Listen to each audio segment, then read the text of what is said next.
Hey, everyone. Welcome to Front Porch Radio. I'm Julie Wilder. And it's been a wild day for me so far. I've had a very interesting morning. I got a text message invitation that I was like, who is this for? I think that it must be a mistake. I don't know anyone named Marcia and Doug, And so I clicked on it and I was like, what is this? And I realized it was an invitation to my father's wedding to a woman I had never even knew her name. So it started off a flurry of text messages with family and just wild, just totally wild. Oh, what are you going to do? Families, they're kind of weird. And, I'm going to the wedding. I'm definitely going to be there. Got to report back what's going on to the rest of the family. You know what I'm saying? But yeah, I mean, who knows? Maybe it'll kick off a new era in family relations. Oh, I think my dad was just counting I would not come and just ignore it. But, no luck. No luck. I'm going to be there for sure. I'm going to get the free cocktail and the free food. And it'll be great. Life is short, you only live once. Might as well go and support dear old dad while he's getting married. Oh man. Whew. But the strange thing is, and this is so weird. So I have dreams that appear to be, I don't know, precognition or like somewhat psychic or, in that realm. And I actually woke up this morning from a dream where now, I mean, to back up a little bit, I don't think my dad's talked to me in like 3 years. And I had a dream that I was like laying in bed, and it was like one of those kind of dreams where you're kind of like sleep paralysis, where you can't actually say anything or do anything. And he was kind of just like hovering over me in the bed. And I was like, ugh, I was trying to like wave my arm, like, get away. And, I was trying to be like, say, like, go away or whatever. And I was so disturbed by this dream because, like, he's just, you got to know him to appreciate the lore.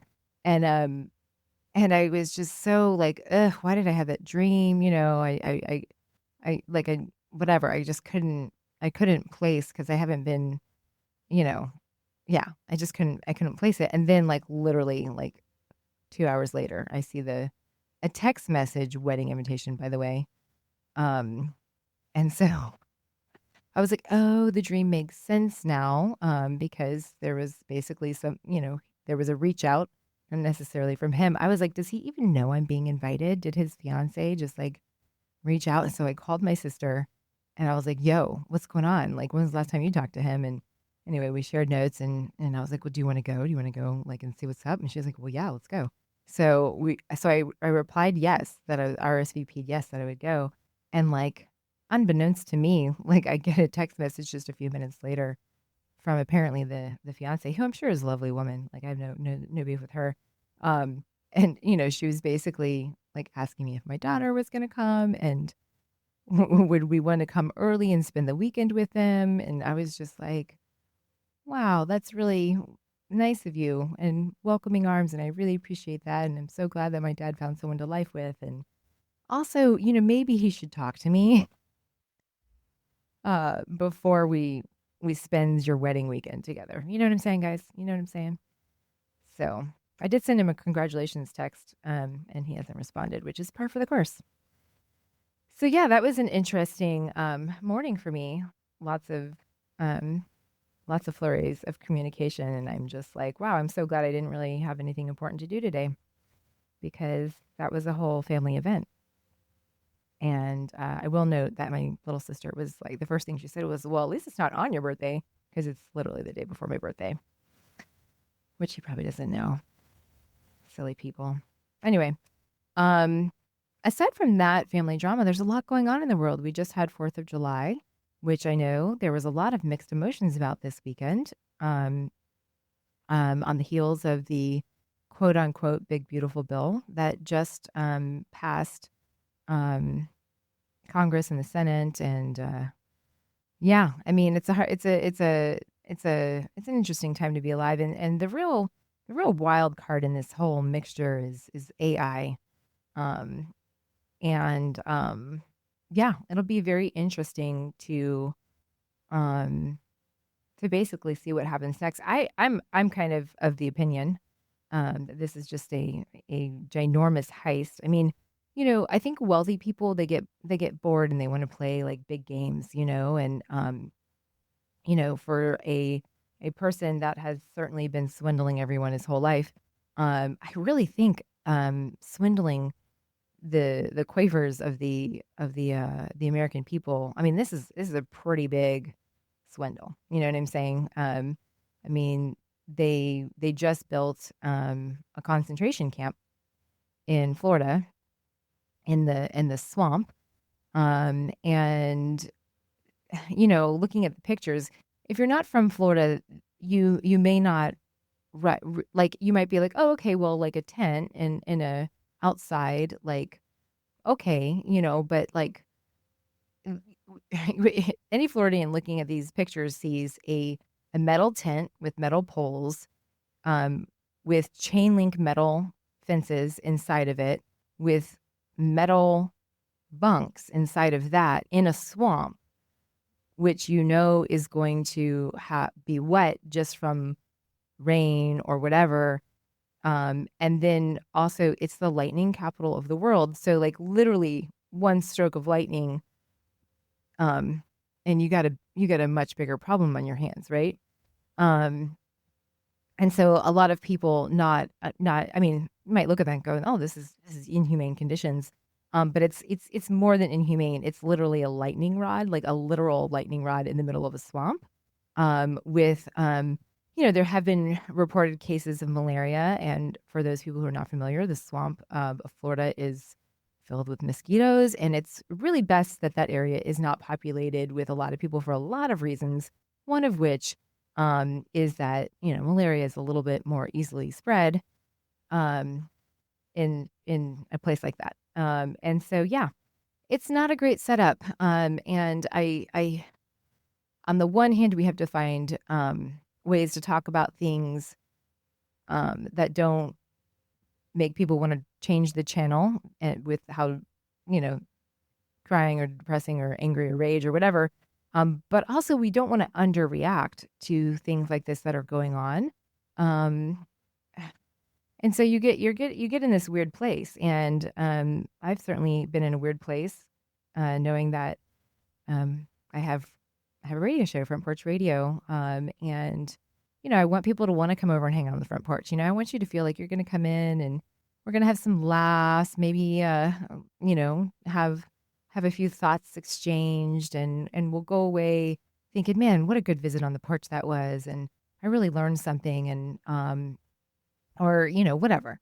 Um, and also, I don't want to be like the big bummer, you know what I'm saying? But it's kind of a bummer, kind of a big bummer. I was watching, oh gosh, what movie did I see this weekend? I'm gonna have to look it up. It was a Stephen King film, and I absolutely fell in love with it.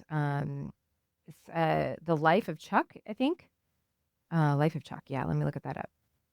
So Life of Chuck is, I was like, surely this is going to be a horror film or some sort of weird thriller. But it was actually, oh man, it was so poignant and so just hit you like right there in so many freaking ways. And um, yeah, I mean, I don't even want to give anything away, but the reason I went to go see it is because somebody on my socials was like, go see this movie immediately. It's amazing. And so I did, and I probably would not have because honestly, the cover of the film is not that attractive. You're just like, okay, what is this? But it was seriously definitely one of Stephen King's best films. And just the way they did the film was incredible, and the way they told the story, and just the parallels that you could find in there as well was just really, really incredible. I'm not sure why I started talking about that, but it's because one of the things about being in in times like this, is that you have to still hold fast to um, a sense of connection and joy.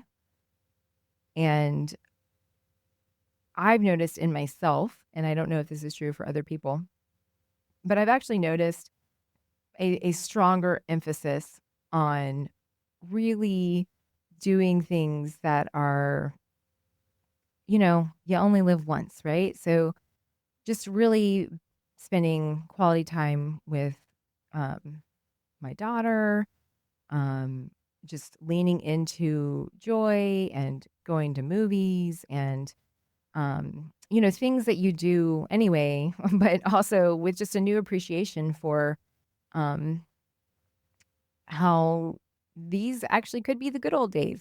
Remember back in the day, and I've recently been thinking, man, we really peaked that day that we all voted for Obama and he became president that first time.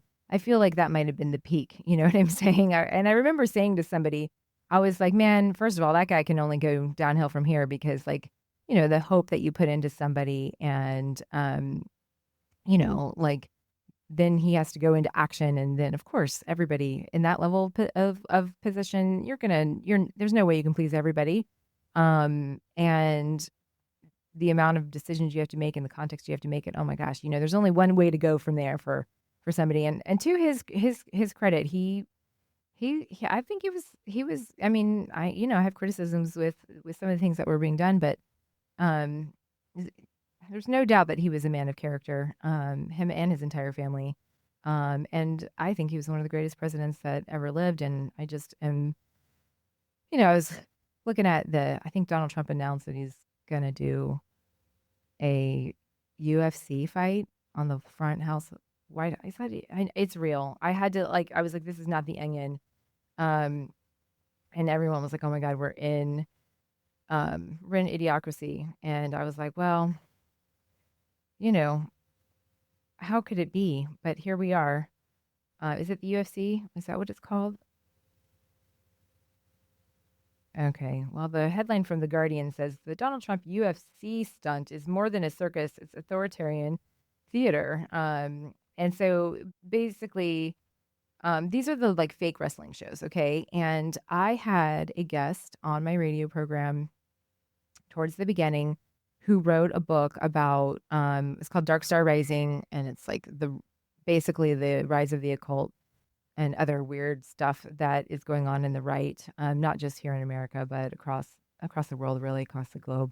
And one of the things he talks about is his you know interest in and adoration of the UFC because these are like fake wrestling matches. You know what I'm saying? And one of the things that you can understand, this book also goes into some of the Russian theater propaganda that is allowed to go on in Russia, where you have this, like when the fight was going on between Elon and Trump, it was like, I'm like, that's, they're probably, oh, and then also didn't we bomb Iran? Like that was a fake fight. There are these theater productions, they're WWE. Like, I don't even know if I'm using the right words, but they're these like fake wrestling matches, where they get to claim, they're like, oh, okay, yeah, yeah. And I'll get to claim victory here and you get to claim victory here and we'll spin it both ways in both of our countries or whatever. And so that's one of the things that I think us as citizens need to be aware of is how, these fake fights go on. And, people have always been confused because you would see, especially on the right side. I mean, I remember when Donald Trump called, God, who's that guy in Texas who called his wife ugly or something like that. And then, a few days later, it's all theater. It's all like a show. And that's the thing that a lot of people don't quite understand is that it is political theater. Like this concentration camp in South Florida, it is political theater, but it is also has devastating impacts and effects on a lot of different people. And now we have this big, beautiful bill that has passed, which every single person. This is the thing. Once once decisions are made, it takes a hot minute for you to feel the impacts. Like like the hospitals shutting down and the tariffs, increasing costs, all these things. There's like a little bit of a delayed response, and in America we have like a very you need immediate gratification, right? And so those of us that are paying attention to what's going on and looking at the patterns and seeing how things have longer term impacts, like we understand that like what has just happened with this bill, it's it's we know what in theory is about to happen next. Now, I think AOC said like most people are completely unprepared for what is about to happen. And I think that's true. Like even my worst imaginings, I think it's probably going to be not as great as even my worst scenarios might have.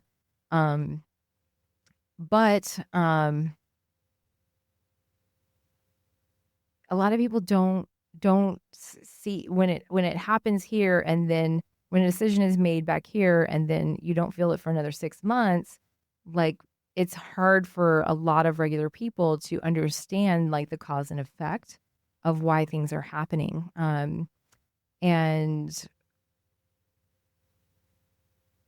so it comes down to we need to have a more educated populace. I mean, it really does. But how do you do that? I mean, we have the internet, everyone can Google, but there's also propaganda on the internet with AI. And AI is, I have people are surprised that I use AI. And for me, AI is not inherently bad or evil. Um, it's a tool that, depending on how it's used, can be used for good or for contrasting aims, right? And so for me, like, yeah, I mean, I run a business, I have a radio show, I'm a single parent, so like to me, it's like Googling, um, like like you would never tell someone to not Google something, right? So the way that I use it and on the level that I use it, and for the purposes that I use it, it's relatively benign. And it's incredibly helpful, because one of the things that happens is we kind of stall, like we get run into a wall and we can't like, brainstorm past something. And using AI as kind of like a I don't know, booster companion. It just helps you, "Oh, okay, let me ask this question. Oh, okay. And then you can tie things together and you could just kind of keep momentum going in a way that it's kind of difficult to not. Um, but it's not like I'm obsessed with it and use it for everything or anything like that. It's like Googling to me, right?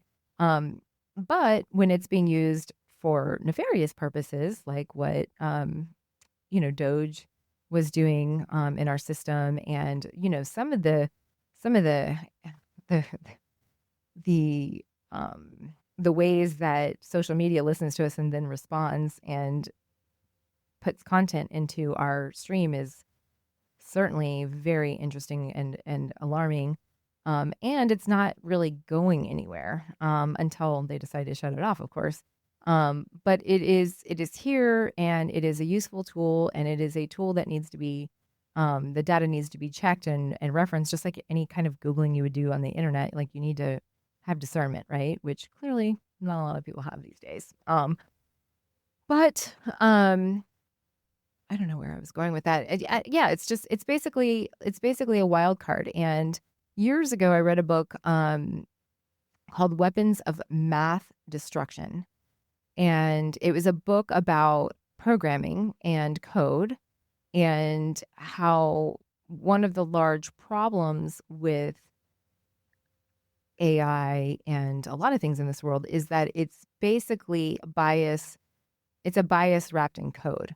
And that bias is inherent in the worldview and point of view of the people doing the coding, which was one of the reasons why there was this big push to create diversity in terms of programming. Because if you just have, um, predominantly men doing the programming, and it's not well balanced, and it's maybe not well balanced between I mean, the type of people who are attracted to code have a certain set of characteristics out of the gate.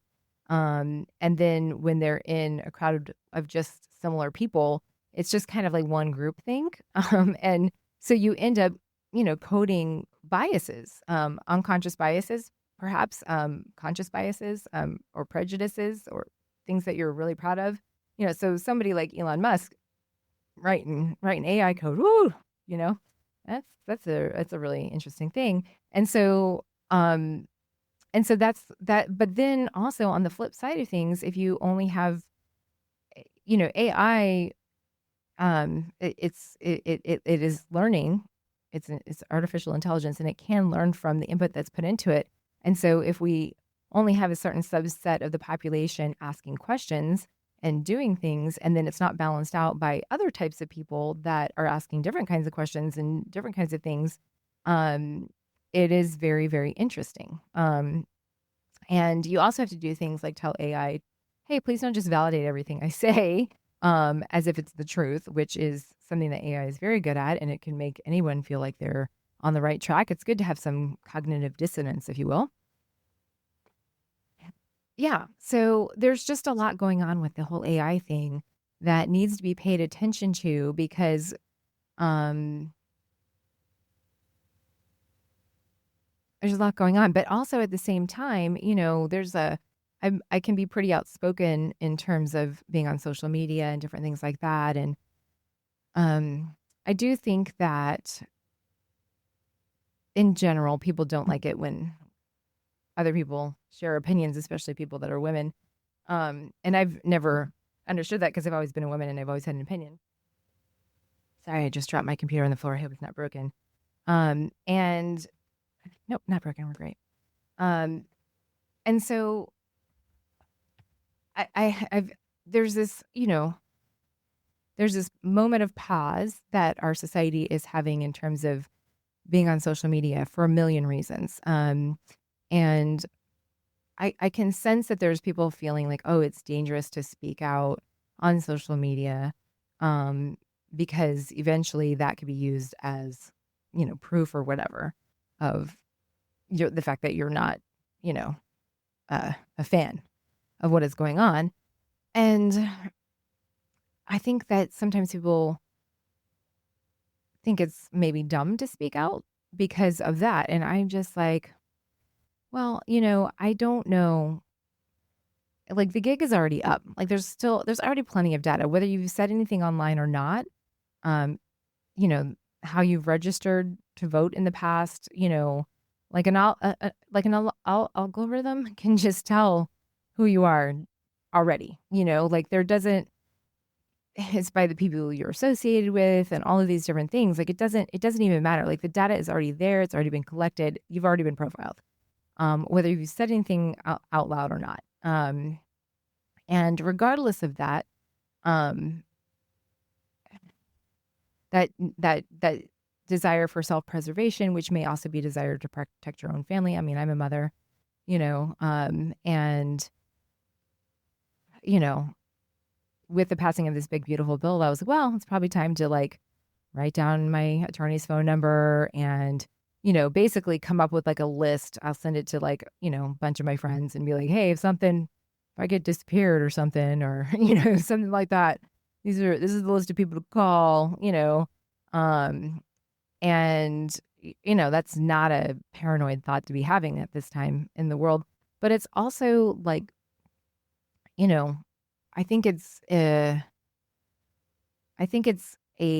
point of courage. I don't know, to be able to. There's something about safety, and self-preservation, and one of the things that I'm in a unique position to do, because I'm not married. I don't even have a business partner at this juncture. I'm not really beholden to other people's opinion of me. I'm that, independent spinster, if you will. I'm the head of my household. I make the money. I make the decisions.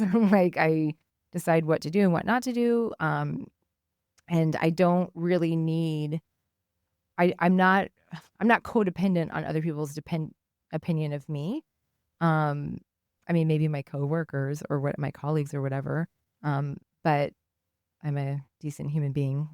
So I try to just be a decent human being, and that usually works out fine for me. Um, as long as I'm surrounded by people who are mature, I should put a footnote in. But I just think,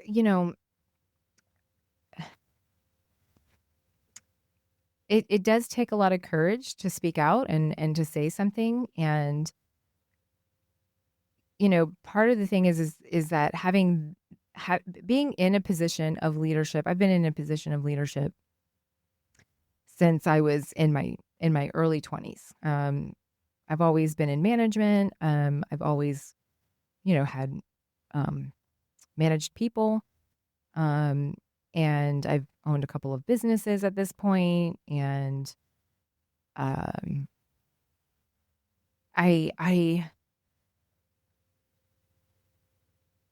have found it is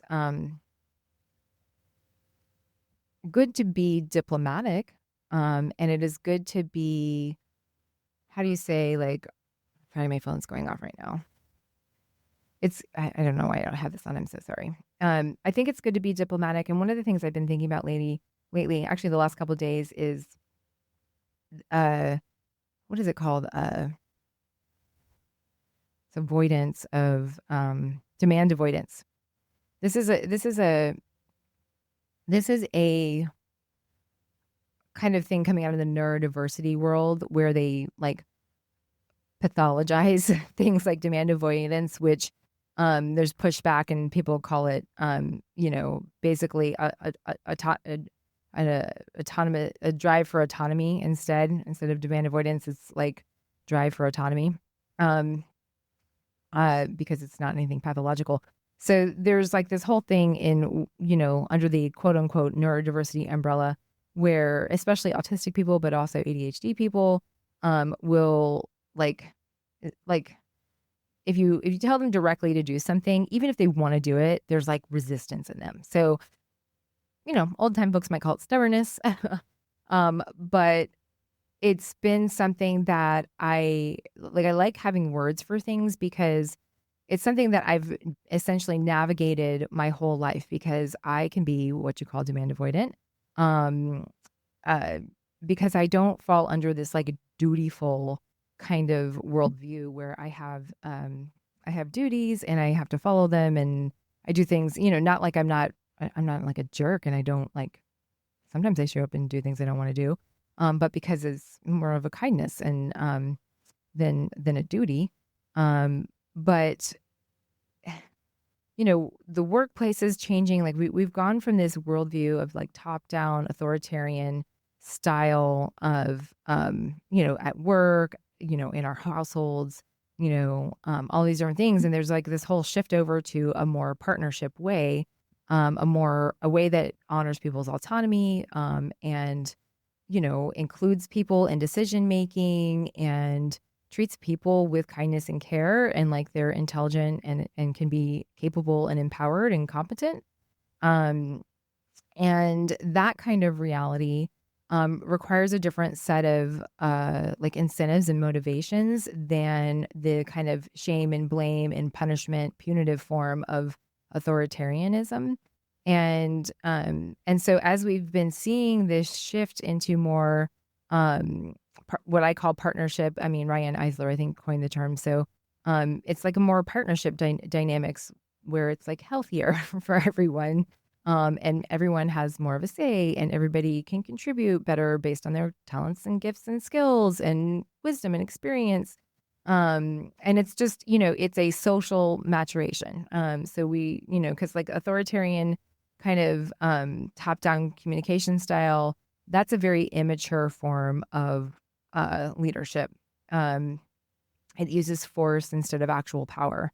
And the real power is found in people who are informed, capable, actually empowered, working together, having good communication skills, like honoring each other's differences and differences of opinion, and people feel okay to say what they want to say, and can do this thing called, I was reading a book this weekend as part of my 4th of July kind of citizen like thing that I was going to do. Tom Atlee's book, The Tao of Democracy, and he talks about co-intelligence and co-sensing, and I was like, oh wow, I've finally reached this in my workplace. Like we actually do this.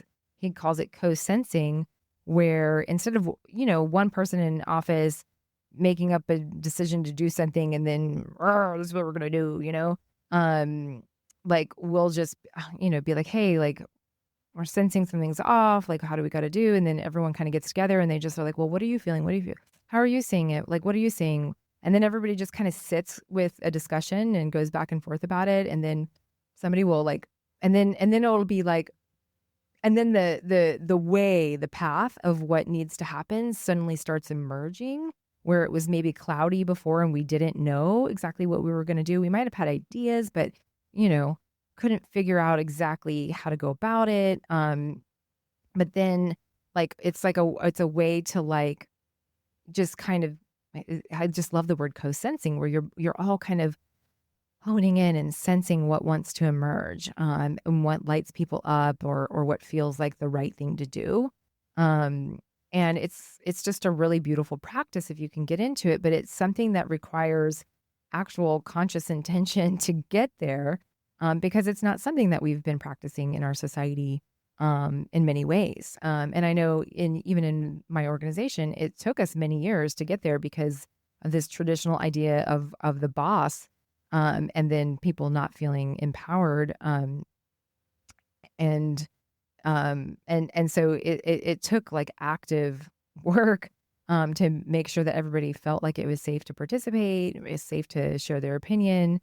And it's not a conflict. It's or not even, maybe sometimes it is a conflict, and that's okay too, because people feel passionately about something. And that's those are like the skills that we need to kind of shift towards. But one of the things that I've been thinking about this past weekend too was this demand avoidance thing.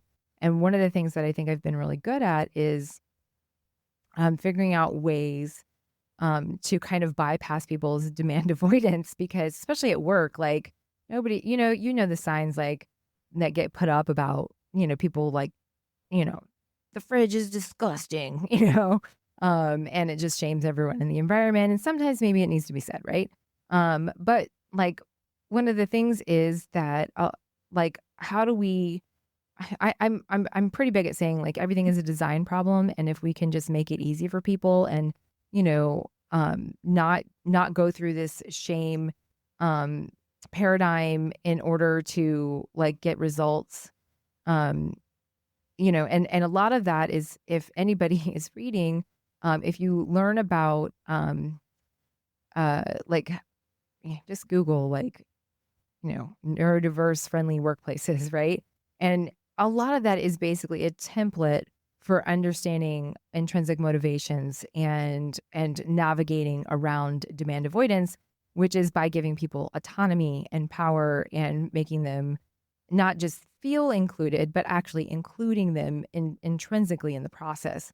And at the same time, if you have people that are kind of in the authoritarian paradigm, and they embrace that win-lose kind of mentality, they're not, they would have to be, how do you say, like they would have to be alpha'd first, because that's the paradigm that they're in. So they would have to, because they wouldn't respect somebody that doesn't alpha them. This is so terrible, but it's true. Like that's what they respond to. That's what they respect. So they would have to be alpha'd, and then they could be brought into a more collaborative, get into a growth mindset and on their way into like a regenerative mindset. Eventually, it's a wisdom process. It's a maturation process. So but then you have these people that are already in a growth mindset, and they are capable of and ready to start practicing these more partnership dynamics, given the intentionality and the container to do so. I've seen it happen, and it works really beautifully. Um, and so I think about activism right now in times like these and what is needed to help bring movements along. And a lot of the times, you have to lead um, with joy, with love and presence and mutual care, with validation and understanding. And that can be tough to do because, you see what's going on around, and that makes a lot of people who are more interested in a kind of world that cares for everybody. It can anger them and upset them. And I am one of these people. I get angry and I get upset and I get frustrated. Um, and you want to just rage at the machine and just wake up everyone, like, um, and, um, and yet that kind of pressure creates demand avoidance. So being like, wake up everyone, which I've done. I mean, I think I dedicated a whole episode to it. That basically creates this like pathological demand avoidance in people. You're not the boss of me. Don't tell me what to do. And then they label you as angry and da da da da da. And so they don't want to participate and yada yada yada. And so it's just a constant reminder of how to navigate in the world to, I don't know, inspire people and motivate people by being the change that you wish to see. Trying not to use too much directive language, um, and honoring honestly where people are at, because there's a lot of people that are, it's already hard to just be walking and alive sometimes, and then you got to deal with all this other stuff. Craziness. Crazy. If you're just tuning in, my name is Julie Wilder, and this is Front Porch Radio and WPRK 91.5. We talk about stuff like we're on the front porch, and usually I don't talk to myself alone on the front porch, but every once in a while, you got to have a monologue, and that's fine too. But yeah, it's just a. I don't want to not talk about what's going on in the world, as much as I also don't want to talk about it, because I do want to be present to my family and friends, and I want to be going on dates and falling in love, and I want to go see my college girlfriends and have a great time. I even want to go to my dad's wedding, like, not really.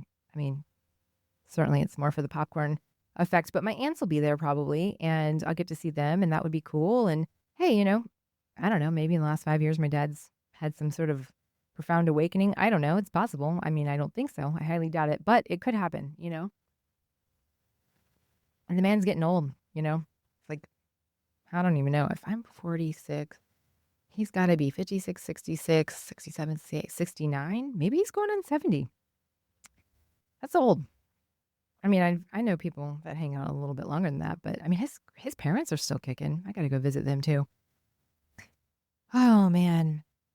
So yeah, you only live once, and I don't know what is even the point, What is even the point? Like, what happens? What do you guys think about? Um, my daughter and I were having a conversation with a friend that's atheist, and she has some really good questions. Um, and because like, I don't know, maybe it's not just the atheist thing, because it's like, yeah, a lot of people don't believe in God, and that's completely normal.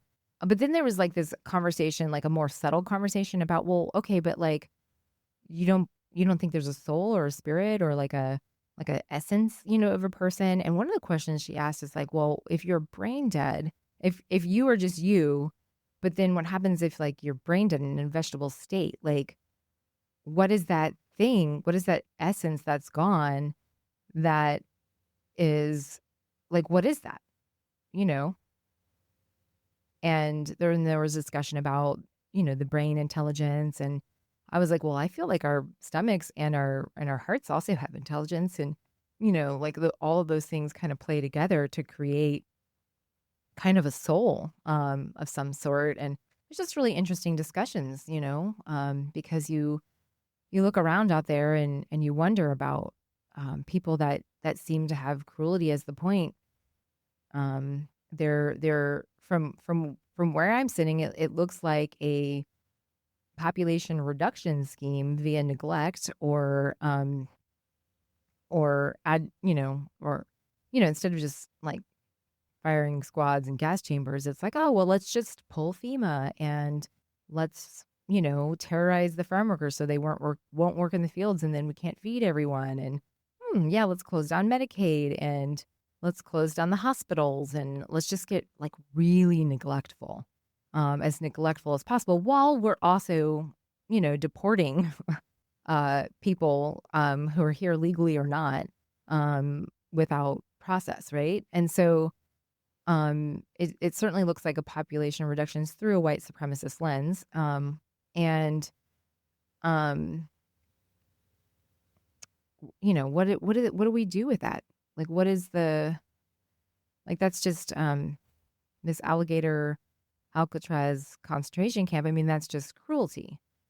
Um, and so these are people with, brains, but do they have so where is this like I'm assuming, like when I say the word soul, I'm assuming that means, like, to me, soul also implies like some sort of like love and care. So I'm like, well, is the heart the seat of the soul then? Because you see people out there with functioning brains. Maybe you don't like what their brains are thinking, but they don't seem to have empathy or, um, any kind of altruism in them. And it's all about greed in themselves or their tribe or their family, or their doctrine or whatever, their dogma. Um, and, um, and that just feels soulless to me. And how is that? How does that even happen? How do the conditions for that even come about? If you read Mary Trump's book about her family, there's a history of just family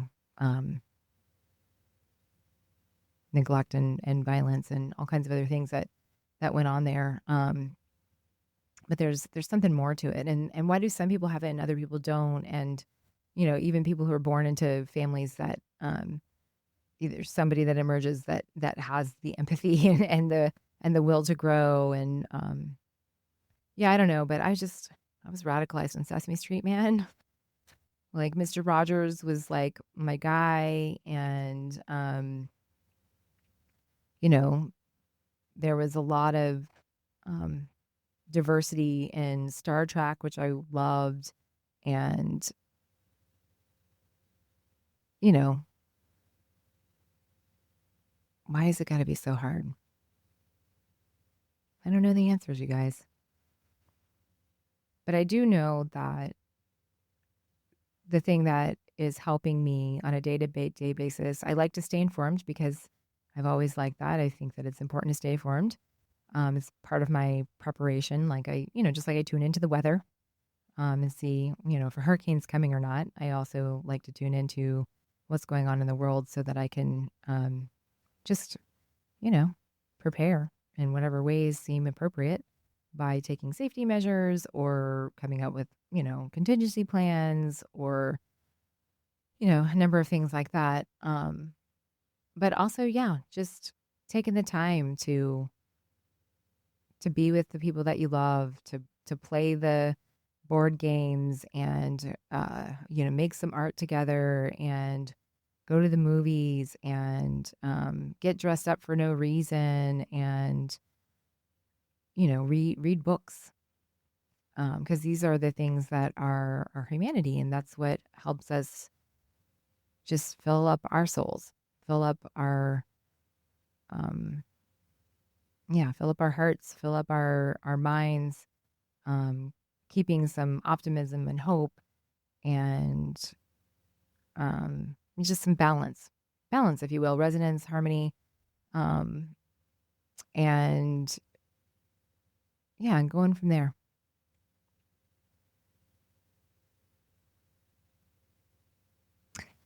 I guess my 4 o'clock hour turned quite contemplative, didn't it? Do I have anything more exciting and zippy to say?